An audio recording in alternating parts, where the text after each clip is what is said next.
চাওক আমাৰ ওপৰত এটা দায়িত্ব আছে যে তেওঁ কোনোবা যিহেতু 7 বছৰ সম্পূৰ্ণ কৰিছে বা মহিলাৰ ক্ষেত্ৰত 5 বছৰ সম্পূৰ্ণ কৰিছে বদলীকৰণৰ যোগ্যতা অৰ্জন কৰিছে কিন্তু আইনখনতে দ্বিতীয় এটা কথা আছে যে আমি পিটিআৰটো এফেক্ট হোৱাকৈ আমি কৰিব নোৱাৰোঁ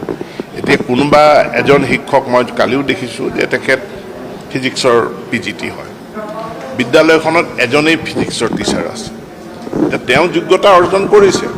কিন্তু মই তাত বিকল্প এজন ফিজিক্সৰ টিচাৰ নিদিয়াকৈ তেওঁক বদলি কৰিলে বিদ্যালয়খনত ফিজিক্সৰ টিচাৰ শূন্য হৈ যাব বা কোনোবা এখন বিদ্যালয়ত দুজন শিক্ষক আছে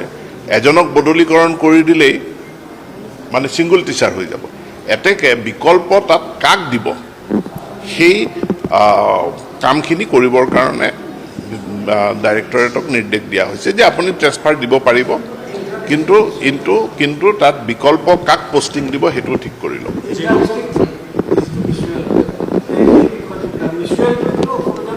মিউচুৱেলত আমাৰ একো অসুবিধা নাই এইবোৰ সকলোবিলাক এটা ছিষ্টেমৰ ভিতৰত কোনো মোৰ ওচৰলৈ আহিব নালাগে কাৰ্যালয়লৈ আহিব নালাগে শিক্ষা বিভাগে ডাইৰেক্টৰেটে সমগ্ৰ শিক্ষাই এই কামখিনি সুচাৰুৰূপে তেওঁলোকে তন্নকৈ ডেটাখিনি চাই কোনো বিদ্যালয়ত যাতে শিক্ষক শূন্য হৈ নাযায়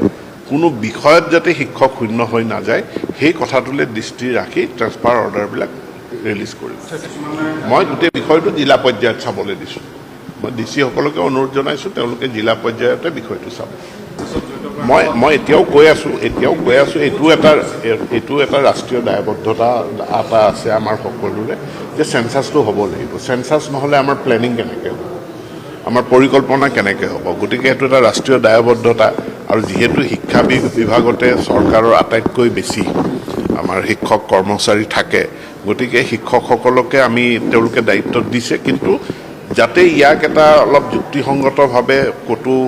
ছিংগল টিচাৰ জিৰ' টিচাৰ হৈ নোযোৱাকৈ